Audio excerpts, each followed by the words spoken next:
Hello and welcome to DFS Coach Talk. Today is Monday, December the 27th. I am Joe Sarvati, affectionately known as Coach, and I am here to go over an NBA 7-game main slate for this evening. It is a good slate. There's some great games and a ton of changes, a lot of different rotations, a lot of guys out. So we have a lot of homework to do, and we want to jump right into this. If you want to join us at DFS Coach Talk, go to dfscoachtalk.com. Our website has several different memberships that you can buy there. We'd love to have you, even if it's for one of our shorter ones for 3 days for $10. You can still, today will be the end of the 12-day deal for $12. That's certainly our best offer. That will be taken down tonight. And then next week we'll have a New Year's Day special that we're doing. So if you want to take advantage of that $12 for 12 days, that will probably be taken down around 7 or 8 p.m. tonight. So definitely jump on dfscoachtalk.com and take advantage of that deal. Also, we had a fantastic day yesterday. Big shout out to our NBA team, or NBA. Yes, we were doing well too, but it was the NFL team that kicked it yesterday, man. Led by Andrew Hansen, of course, and then Josh Crash Davis, Omaha Joe Stanton, and of course John Weehausen. Our whole entire football team, NFL football squad there, just crushed it. We hit a high percentage on all different sites. Tons of cash is out there. So congratulations to all our members that took some stuff down. We love it. We love it. We've had a great Christmas run here between NBA and NFL, and we're not planning on slowing down. We've got the man on fire walking. That's our motto this week. We want to finish 2021 with the same intensity and hotness that we have here recently. So we're going to attack this slate today. Again, it's a 7-gamer that starts at 7 p.m.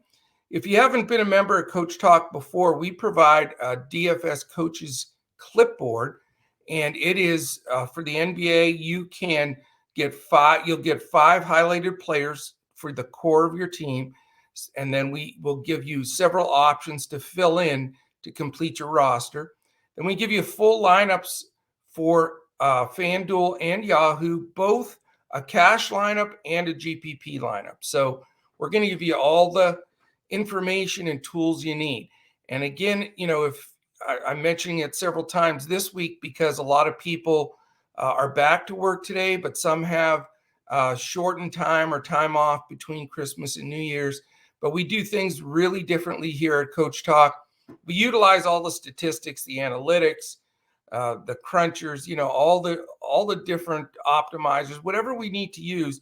We're gathering all that information. But when it comes down to it, we're taking that information and we're going to hand build 1 or 2 lineups and that you can attack these slates on, specifically in cash games and in single entry GPPs. This way, we want you to be at exactly equal standing with who you're playing against, one-on-one with your lineups. And that's the way to really sustainably win long-term in DFS. So don't, keep throwing your money into those contests where it's you're 1 or 2 bullets against, pros 150. That just doesn't make sense. So we're also going to be doing, if you join here this afternoon, we're going to do a quick tutorial this afternoon. I'm going to be announcing that. I'm not announcing it now, but I'll be announcing it in our Discord where we're going to talk a little bit about really the 2 keys to the success here at Coach Talk and why we have such a unique offering of anybody in the industry. And that's the 2 most important things. And neither one of them has to do with rostering a single player. It is all about bankroll management and contest selection.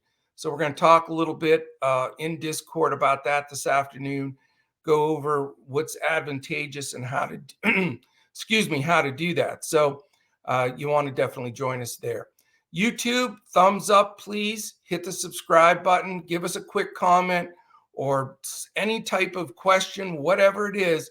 That combination really helps us move up the algorithm on YouTube. If you're listening wherever podcasts can be heard, a quick 5-star rating and a comment, you'll get into a drawing for a full 1-week all-access membership at Coach Talk.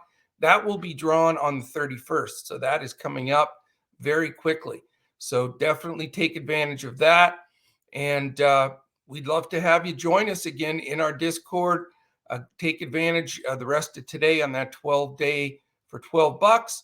Or if you want to dip your toe in even lighter, the 3-day for $10. All right, we do a show like this for NBA 7 days a week in front of the paywall.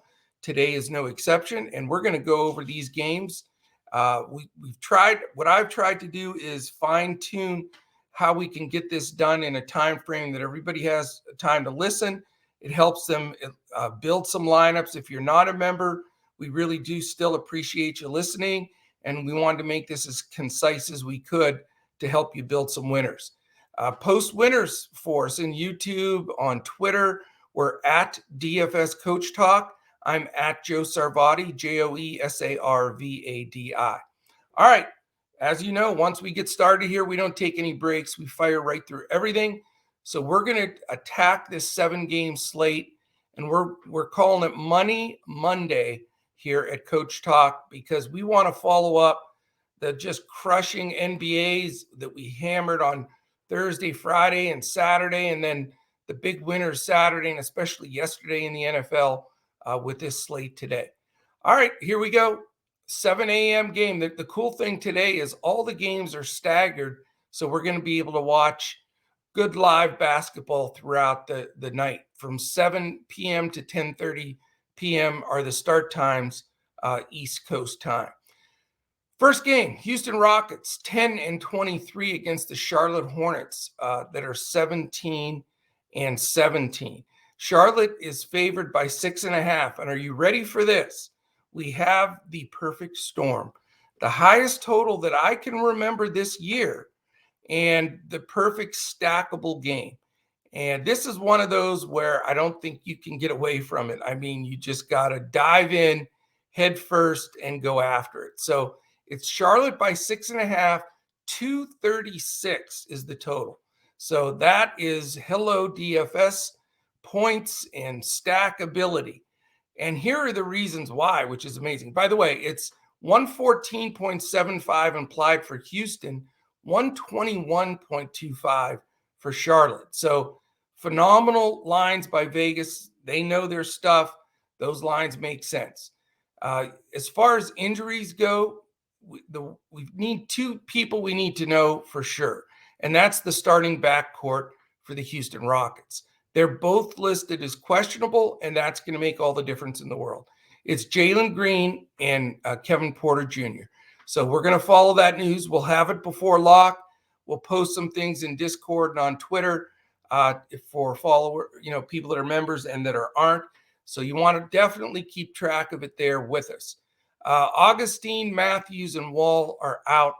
Everybody else is a go for Houston. The other side of the ball, Charlotte. The big news there, no Miles Bridges. He is out. And then Cody Martin, who's been really good to us this year, and PJ Washington, who's had a few really good games. Those guys are out. So, yes, there's some key players, but it just really accentuates how good this game is. And the guys, we're just going to talk about all of them because you've got to have, I believe, a combination of guys from this game. First of all, we need to know if Kevin Porter and Jalen Green are in. Secondly, we need to know if they're in, is there a minutes restriction? How are they going to be treated?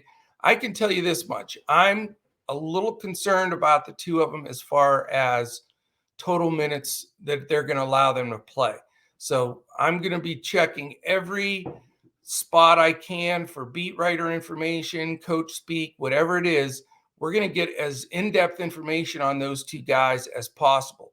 Because if we're going to get 30 minutes out of one of those guys, sign me up. But if you're going to get 20, then, it's not going to work on a slate of this magnitude. So we're going to work hard to get that information to you. Kevin Porter is 7.4.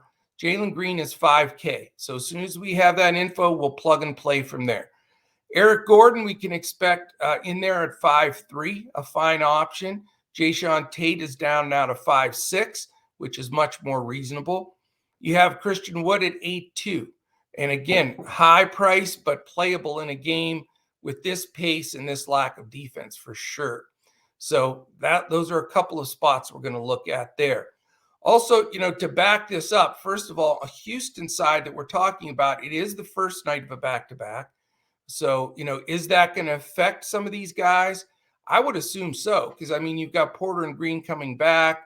They had been out for a while. They've got to play again tomorrow. How is that going to be divvied up?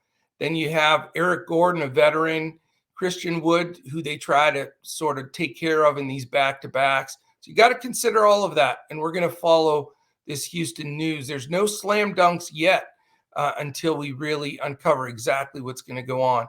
They also have some good guys off the bench in Şengün at 5.4. Christopher's played a lot at 3.7. Armani Brooks at 4.4. Those guys can all be discussed once we get the final news, specifically on Porter and Green. So a lot of exposure on the Houston side. They're third in pace in the league, and Charlotte is second in pace in the league. So you almost have perfection there. You do have perfection on the other side. They're 29th and 30th. So you got the two worst defensive teams. They're the two teams that we always stack against and stack in their games because they're so poor defensively and their pace is fantastic. So again, perfect storm. 236 is the total. The next game, for example, that we'll talk about is 208.5. So we're not playing games here. This is a game where exposure is going to be paramount. LaMelo Ball at 9.5, certainly in play. Rozier, cheaper at 6K. Gordon Hayward's down to 6.4. Jalen McDaniels at 3.7 is a very good play. Mason Plumlee, 4K, not as much. Certainly can go with Kelly Oubre, 6.1. He's been closing a lot of games. We know he's had some huge ceiling games. Ish Smith at 3.3. He's made his number a lot as well. And then, we'll see. How is it going to affect the guys that have jumped up and done well, like James Bouknight? GPP shot, maybe. Is he going to get minutes?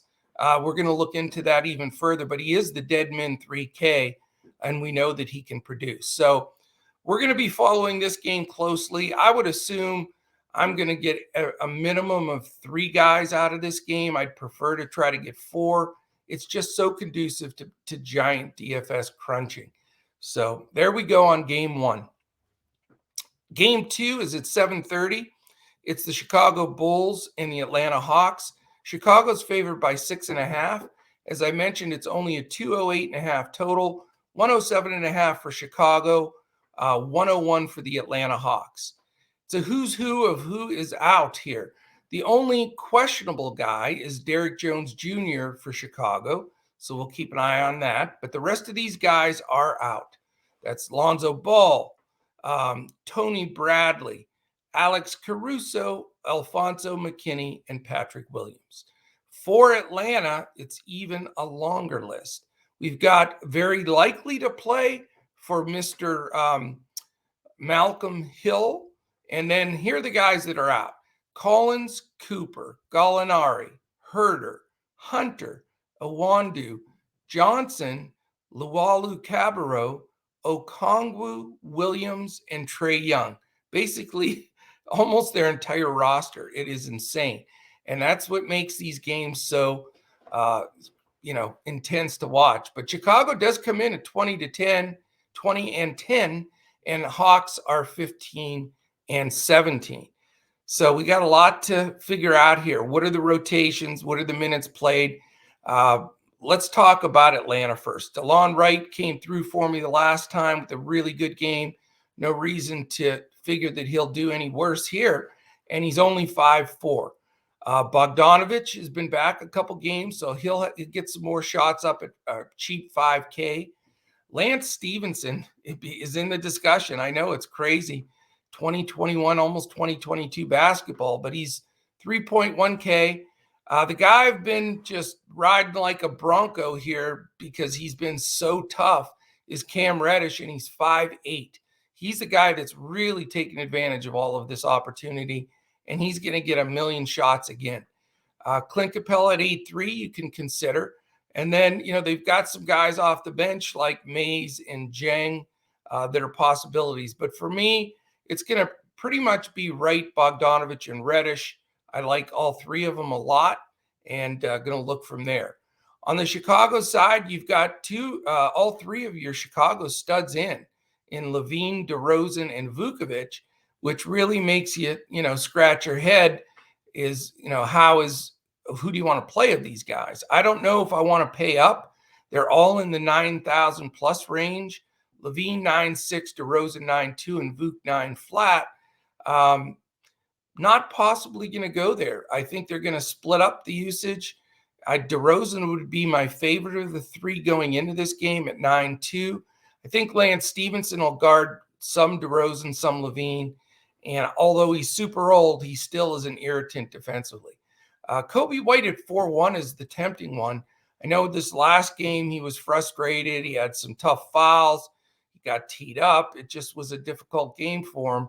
But he's going to get a lot of those point guard responsibilities, and I think could be a decent play here. So I definitely want some exposure here, even though the total is so low. I think this game has some potential. All right, 8 o'clock game. Boston Celtics, Minnesota Timberwolves. Boston favored by 9. We've got, I want to mention in this last game, if I forgot, Chicago is 20th in pace, Atlanta 16th. Defensively, Chicago is 9th and Atlanta 24th. So somewhat indifferent when you combine the two, but it is the second night of a back-to-back for Chicago. So that's another reason why, the Levine, DeRozan, and Vuk plays are a little bit sketchy for me. So something to keep in mind there. All right, we move on to that 8 p.m. game, Boston and Minnesota. First night of a back-to-back for Minnesota. Boston favored by 9, 217.5 total, 113.25 implied for Boston, 104.25 for the Minnesota Timberwolves.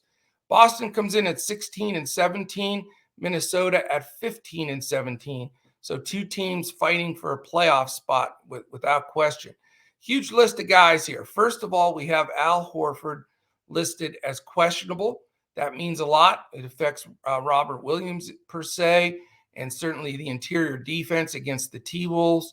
The guys that are probable coming out of COVID protocol are Hauser, Richardson, Schroeder, and Grant Williams. So we're expecting those guys to play. The guys that are out are Fernando, Freedom, Jackson, Miles, and Nesmith. So still got the main studs there with Smart, Brown, Tatum, the Williams, the regulars, if Horford's back, and then Richardson and Schroeder. So they're going to be pretty full strength.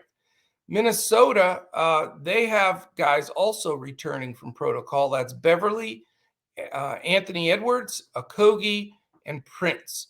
So the guys that are out for Minnesota are Reed, Russell, and Cat, three monsters there, especially Russell and Cat.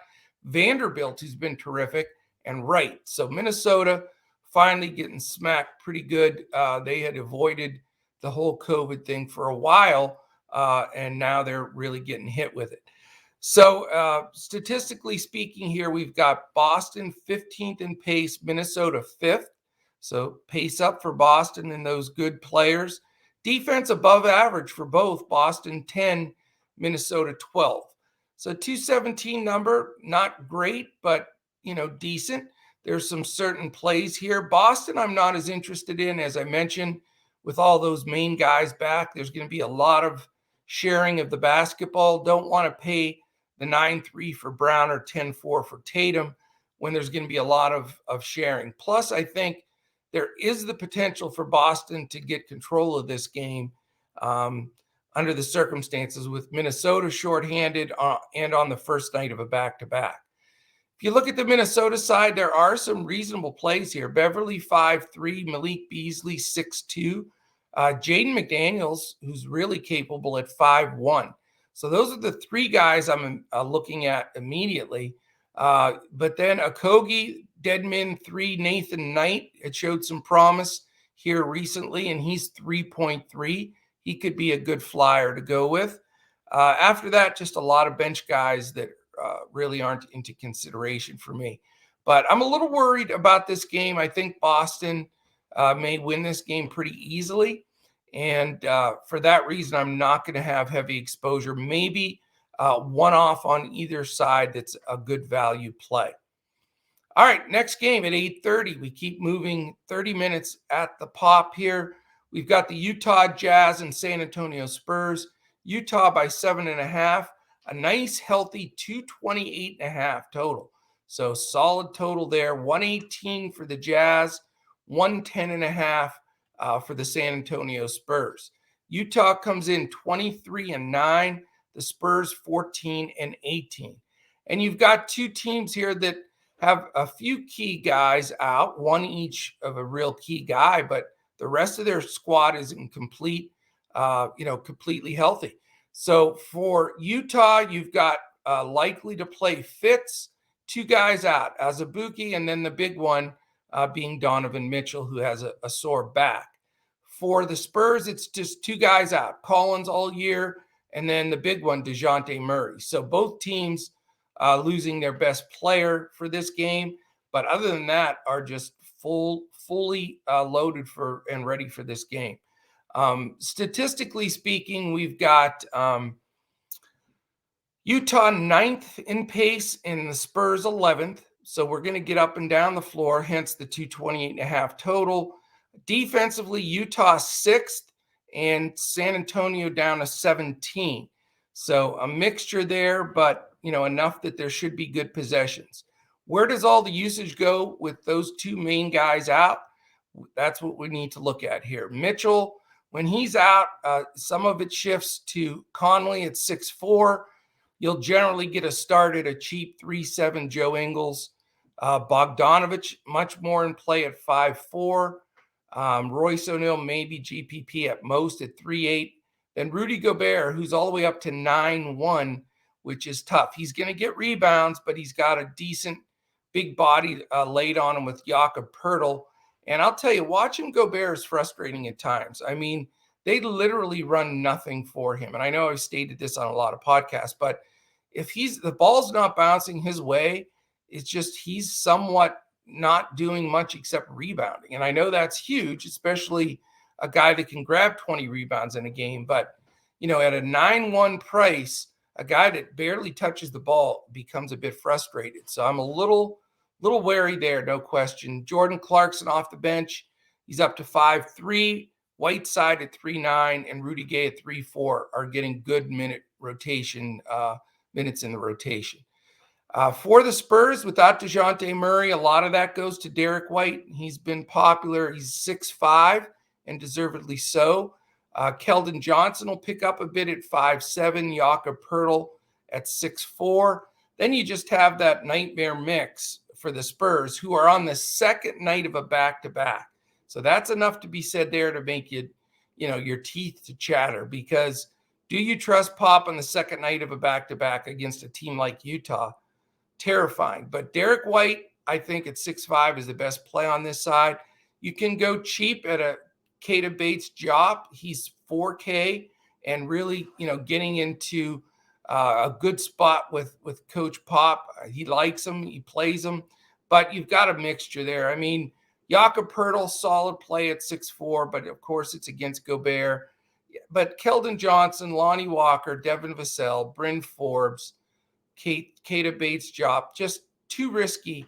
One of them may be in a GPP, but that would be it. So, I'm looking at definitely having some exposure this game. Probably Derek White, who will be chalky, and one of the Jazz players that's affordable, like a 5'4" Bogdanovich. So good game, but not like off the charts.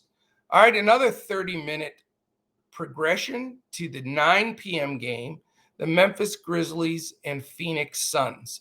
Phoenix is favored by 8.5. It's a 218.5 total. Memphis on the second night of a back-to-back. That's important. Phoenix is on an island game. So that is definitely key. Implied for Memphis, I said 105, for Phoenix 113.5. So that's important to know as well. Grizzlies are a nice 20-14, considering they've had a lot of guys out at different stretches. Phoenix, of course, 26-6.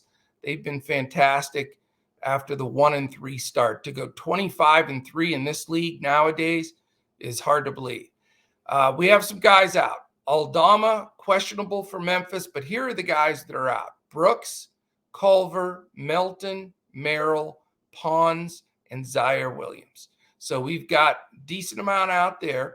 Phoenix out, their defensive key, Crowder, and then Kaminsky, Nader, Payton, and Saric. So Phoenix in a pretty good spot here with their key guys playing. I think with the key guy on Phoenix I'll talk about right off the bat is Cam Johnson. I've seen him improve.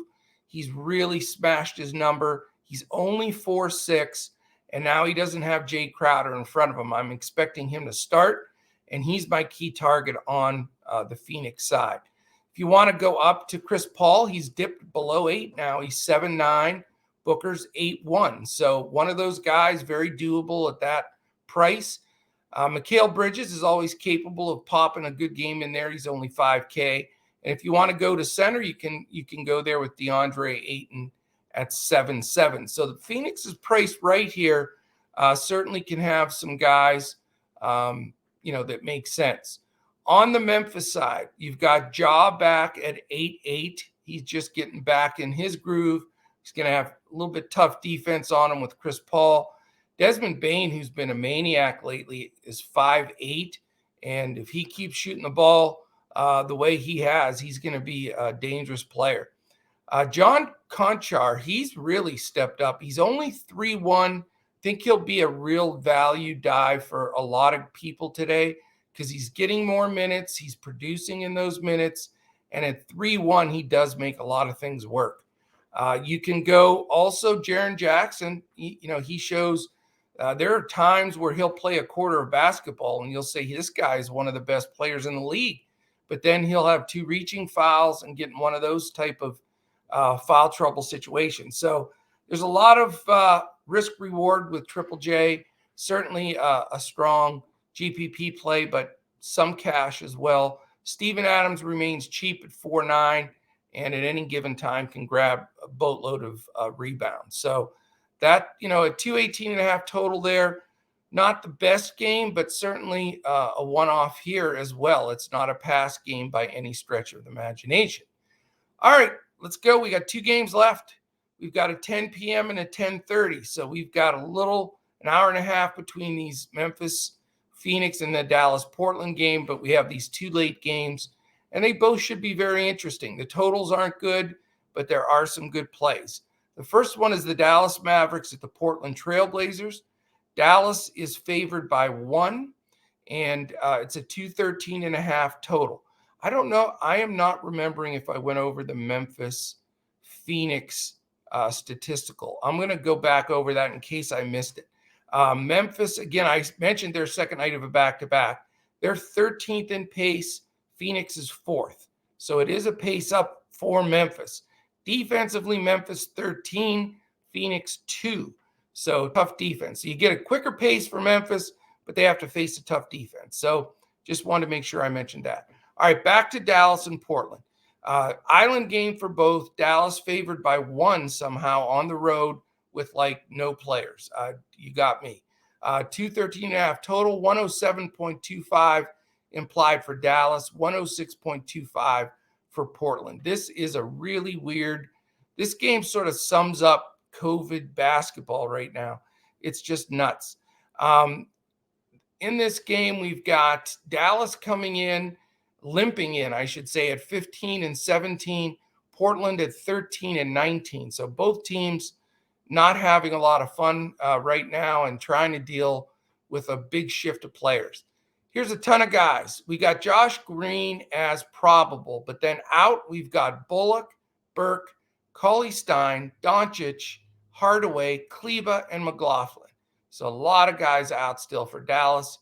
Likewise for Portland, you've got, first of all, the most important news by far, probably on the slate, is Damian Lillard is questionable. So we've got to get that news. The guys that are out for Portland: Blevins, Covington, McCollum, McLemore, Nurkic, Smith, Watford, and Zeller. So they got a boatload out as well as Dallas does. As far as statistically, 23rd in pace for Dallas, 12th for Portland. Defense, middle of the road for Dallas at 14. Bottom level Portland at 28. So what do we have here? This is a head scratcher. I guess you just go to first two spots on Dallas, 7-7 Brunson and 8-6 Porzingis. They're certainly going to get the majority of the usage. Those are the two guys that have really stepped up in Luka's absence and gotten it done. So they're both, priced fairly under the circumstances, and both are in play with this poor defense. Sterling Brown's been a good value play. He generally gets there, and he's only 4.2. You can consider Dorian Finney-Smith at 5.8. If he's hitting his threes, he can get to his number. After that, it's really too much of a crapshoot. Dwight Powell, Ntilikina, Knight, Theo Pinson, he's been solid off the bench.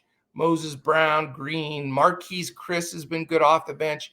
But it's just way too many guys splitting minutes, splitting usage, and just not going to get it done on a stout 7-game slate like this. So really, it's, if you want value, Brown, if you can pay up, Brunson and Porzingis are definitely the two spots you want to go to.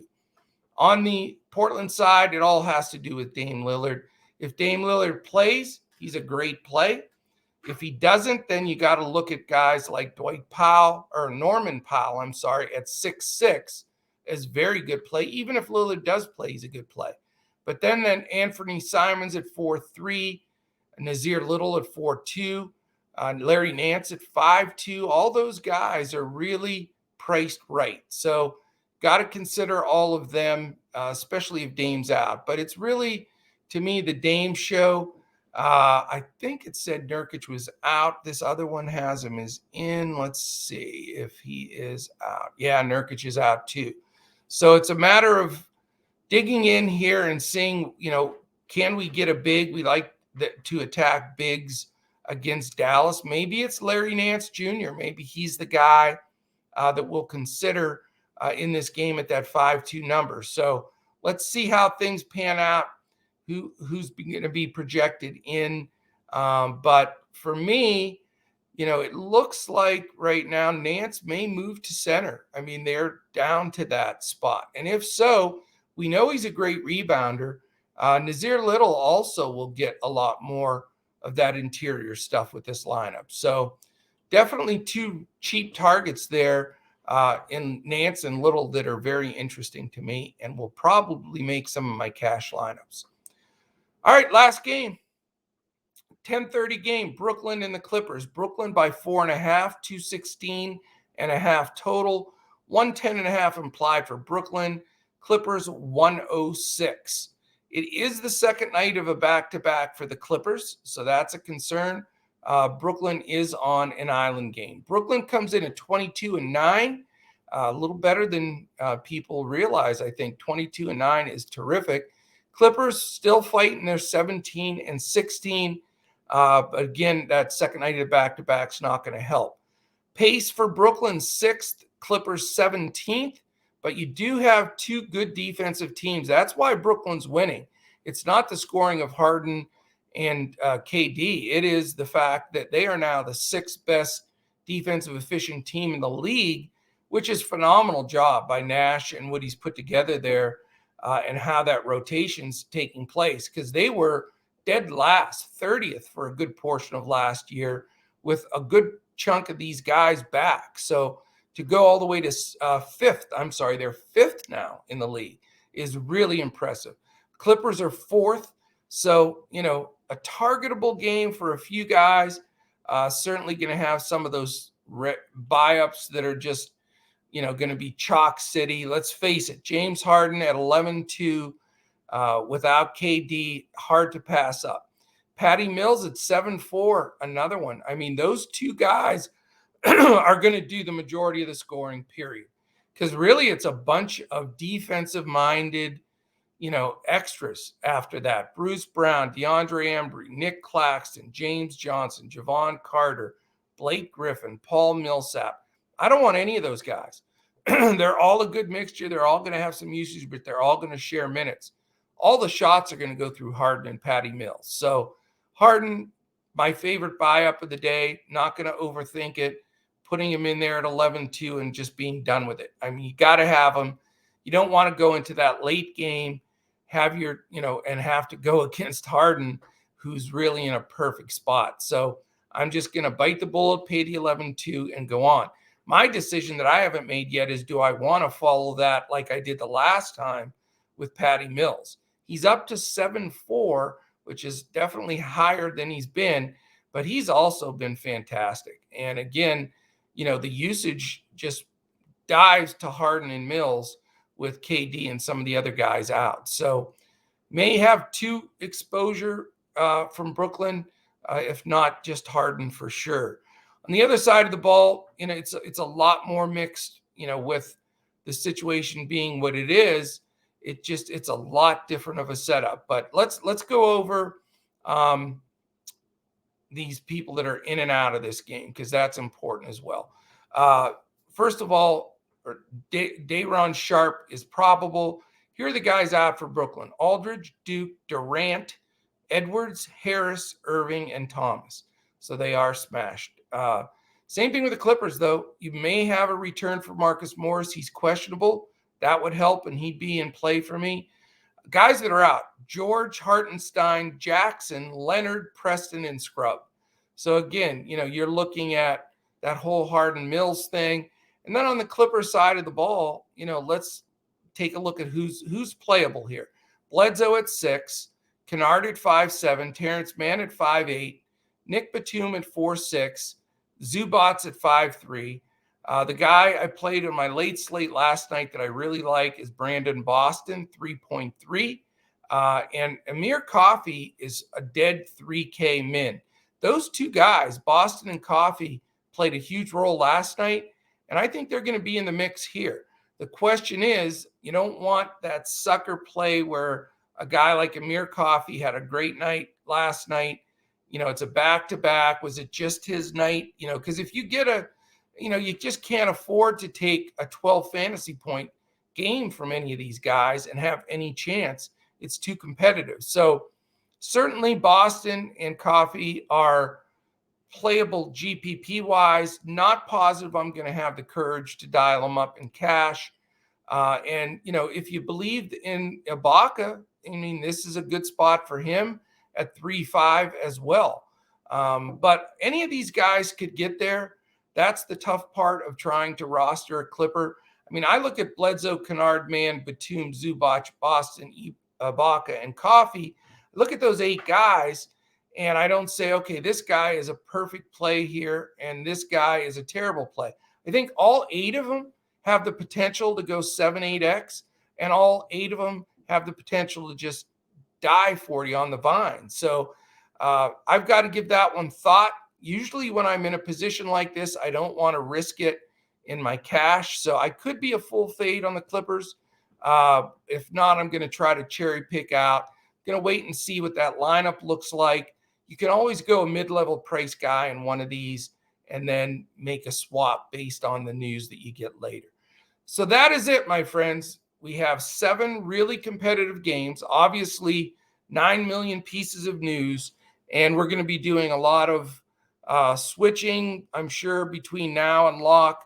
We'll be talking it through in Discord throughout the day, and then we'll be following it closely throughout the evening when we're looking at these games and lineups and projections come out. So right now, I hope that gives you a good, strong feeling to build some winners. We've had some great, I appreciate people posting those winners and the thanks and everything else. Love to see that. That's why we do this, and hope you keep listening. Keep giving us that thumbs up. Give us a little couple words or question in here in YouTube. We'd really appreciate that.